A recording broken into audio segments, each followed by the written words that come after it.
굉장히 자세가 불편해요. 여기는. 아유. 안녕하세요, 장기남입니다. 오늘은 일상적으로 하는 살림 외에 별도로 10분을 투자해서 해야 되는 살림을 좀 알려드리도록 하겠습니다. 살림이라 하면은 바닥 청소, 걸레질, 테이블 닦기, 분리수거, 세탁 등이 있지만 그 외에 조금 더 신경 써서 해야 될 거를 말씀드릴 거고, 이 살림은 일주일에 한 번 정도나 월에 한 번 정도 하는 살림으로 보시면 됩니다. 일단 베란다로 가보겠습니다. 베란다 타일을 보면은 우리가 간단하게 청소기를 돌리거나 빗자루질만 해도 먼지 제거를 할 수 있는데, 줄눈 시공이 안 돼 있다 보니까 백시멘트가 생각보다 자주 더러워지거든요. 그래서 저는 한 달에 한 번 정도 10분을 투자해서 세제를 이용해서 청소하고 있어요. 근데 그 세제는 과탄산 소다랑 주방세제, 중성세제를 희석해서 쓰면은 충분히 잘 닦이니까 그렇게 해보시면 됩니다. 과탄산 소다를 쓸 때는 웬만하면 마스크 쓰고 환기까지 해주시는 게 좋아요. 베란다가 범위가 좀 커서 저희 집 같은 경우는 종이컵 한 2개 정도 분량 넣습니다. 그리고 온수를 넣어줄 거예요.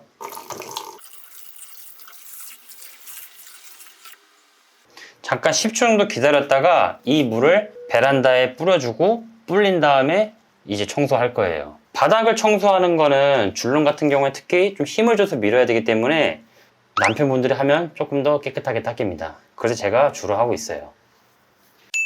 저희 집에는 크게 청소 도구가 3개 있는데, 여기는 청소포를 껴서 하는 청소 도구 하나 있고, 이거는 화장실 바닥이나 베란다 바닥 청소할 때 쓸 수 있는 청소 도구, 옆에는 밀대가 있어요. 좀 물걸레질 할 때 쓰는 청소 도구로 보시면 돼요. 지금은 장 청소소를 이용해서 바닥 청소할 거예요.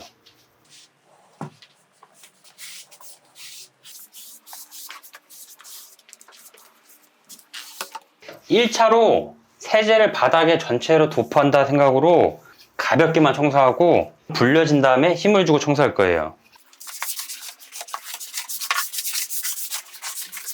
저희 집은 세탁기가 이 앞쪽에 있는데, 세탁기 앞쪽이 사실 제일 오염도가 높거든요.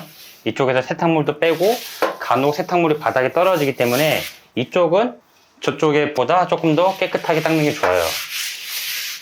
이 상태로 한 5분 정도 불려주면은 좀 이따가 청소할 때 좀 더 수월하게 밀 수 있습니다. 5 minutes later.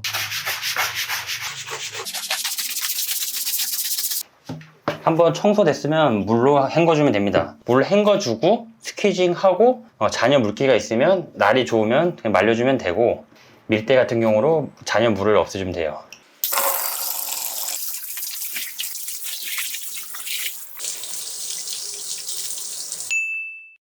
호스를 하고 싶은데 호스를 보관하는 것도 좀 공간 차지하는 값으로 느껴져서 있는 바구니에 쓰고 있어요.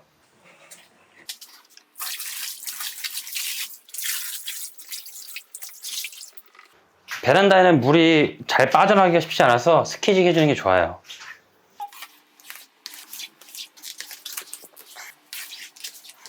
이게 바닥이 오염도가 심하면 하루 10분으로 안 될 수 있어요. 근데 한 달에 한 번 정도 청소하면 10분으로 충분합니다. 왜냐? 오염도가 그렇게 많지 않으니까.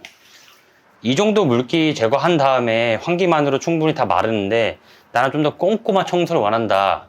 그럼 10분에서 5분 정도 투자를 해야 되거든요. 시간적 여유가 있다면 마른 걸레로 바닥을 닦으면서 이 옆쪽 베란다랑 샤시랑 이어지는 이 부분도 바닥 물기 제거하면서 한번 닦아주면 좋아요. 저는 얼마 전 닦았기 때문에 깨끗한 상태라서 안 닦습니다. 환기를 시켜놓은 다음에 바로 싱크대 배수구 청소하면 됩니다. 싱크대 배수구도 10분 정도면 청소 충분합니다. 보여드릴게요. 온수가 필요해서 물을 좀 끓여줄 거예요. 여기도 마찬가지로 과탄산 소다를 쓸 건데 끓는 물은 안 쓰고 끓고 좀 식힌 온수물을 쓸 거예요. 너무 끓는 물을 이 배관에 쓰면 배관 종류에 따라 다르지만 배관 손상 가능성도 있어서 온수를 써주시는 게 좋아요. 싱크대 청소는 크게 2가지로 나누면 돼요. 싱크대 볼 쪽이랑 싱크대 상판 청소가 있는 반면, 배수구 쪽은 좀 따로 청소하는 게 좋아요. 오염도가 훨씬 심하다 보니까 싱크볼이나 싱크대 상판은 뭐 다른 세제를 써도 되는데 배수구는 저는 웬만하면 과탄산소다 쓰는 걸 추천드려요. 이게 살균 소독도 되고 세정 효과도 좋아서 저는 과탄산소다를 주로 쓰고 있어요. 싱크대 배수구는 집마다 조금씩 구조는 다른데 어쨌든 물 나가는 구멍은 다 있거든요. 저희 집 같은 경우는 이 안쪽에 구멍이 한 개가 있는데 어떤 집은 이 옆에 있기도 해요. 이 가운데가 아니라. 그러면은 과탄산소다가 우리 세제를 쓸 때 가루가 물에 녹기 전에 배관 구멍으로만 안 내려가게 만들어주면 돼요. 여러 가지 방법이 있지만 저 같은 경우는 사용한 비닐팩에 휴지를 넣어서 이 구멍을 막기도 하고 아니면 우리가 사용한 일회용 비닐 장갑을 쓰기도 합니다. 오늘은 일회용 비닐 장갑을 쓰는 걸 보여드릴게요. 이 안쪽을 막아주는 거예요. 과탄산소를 안 내려가게. 그 다음에 부속품들을 뒤집어주고 넣고 여기에 과탄산소다 종이컵 1컵 분량 넣고 주방세제 2번 짜 넣을게요. 여기 위에다가 물을 조금씩 뿌려줄게요. 물을 너무 많이 뿌려주는 순간 녹기 전에 세제가 다 흘러 넘치거든요. 조금씩 쫄쫄쫄.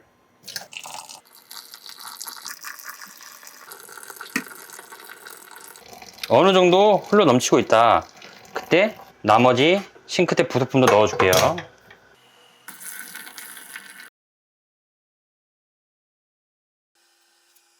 Five minutes later. 어느 정도 다 됐으면은 이 안쪽에 찬물로 세척하면서 봉지를 빼주면 돼요.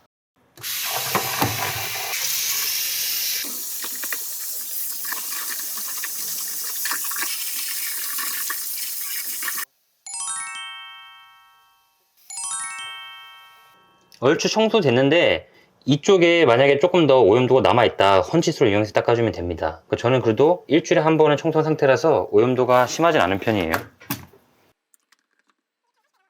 이렇게 10분이면 충분합니다. 일주일에 한 번이면 배수구 깨끗하게 유지할 수 있어요. 집에서 지내다 보면은 하나쯤 고장나는 물건이 있단 말이에요. 뭐 종류마다 다르지만 10분 정도 투자해서 고치고 교체할 만한 거는 셀프로 하는 게 가정에 돈을 버는 겁니다. 물론 좀 어려운 과정이 필요한 거는 뭐 다른 업자를 불러야겠지만 간단한 거는 집에서 고치는 게 좋아요. 오늘은 저희 집에 수전 좀 교체가 필요해서 수전을 한번 교체해 볼 건데 이거는 제가 직접 세면대 수전 교체는 안 해봤지만 다른 수전을 교체해 봤거든요. 동일한 원리로 생각이 돼서 한번 교체해 볼 거예요. 배관을 풀고 조여야 되니까 몽키 스피너 하나 있어야 되고요. 새 수전은 있어야겠죠. 저희 집 요걸로 바꿀 거예요. 그리고 수전 조립하는 데 필요한 부속품들도 빼놓고요. 저도 설명서를 봐야겠죠. 먼저 얘를 연결을 해야 되네요. 연결하고 설명서를 보면은 웬만한 거 다 할 수 있어요. 이런 거 보면은 출장비가 굉장히 비싸요. 특히 수도권은 뭐 4만원, 조금 지방은 뭐 6만원, 7만원까지 되니까 그 4만원, 5만원, 6만원, 7만원 되는 돈 아끼려면은 셀프로 하는 것도 좋겠죠. 이제 그만 말했으면 좋겠어요.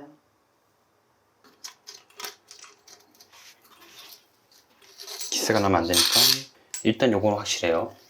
물이 안 새게 이쪽에 배관을 잠가 놓은 다음에 수전을 분리하면 됩니다. 굉장히 자세가 불편해요. 여기는 잠가 놓고 스패너를 이용해서 풀어주면 돼요. 이런 구조로 되어 있어요. 풀어주면 됩니다.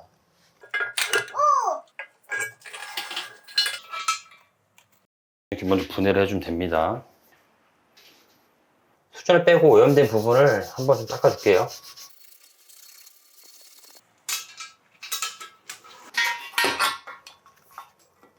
이제 밑에서 고정을 해줘야 돼요. 고정하고 밑에 배관 연결할 건데 달랑달랑 거리는 걸 잡아주면 얘가 흔들리지 않겠죠. 돌려서 고정을 하고 있어요. 고정이 되면 수전이 흔들리지 않겠죠. 한참 돌려야 돼요.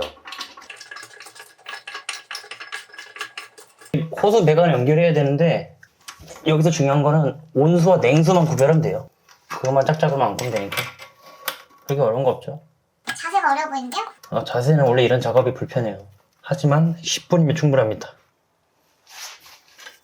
몽키 스패너를 이용해서 좀 더 세게 담궈줄 겁니다. 자, 호수 이 배관 다 풀어주고 잠그건 풀어줬고요. 이 물을 한번 틀어보겠습니다. 물만 나오면 됩니다. 잘 나오죠? 온수, 냉수. 네, 온수 잘 나옵니다. 따뜻해요. 이렇게 하루 10분 투자하면 할 게 많습니다. 뭐 월요일, 화요일 그 하루 날 잡아서 모든 걸 하라는 건 아니고 뭐 주말 사이에 10분, 그다음에 또 월, 화, 수, 목, 금 중에 여유 있을 때 10분씩 투자하면은 집에 큰 변화를 가져올 수 있으니 10분씩만 투자해 보시길 바랍니다. 감사합니다.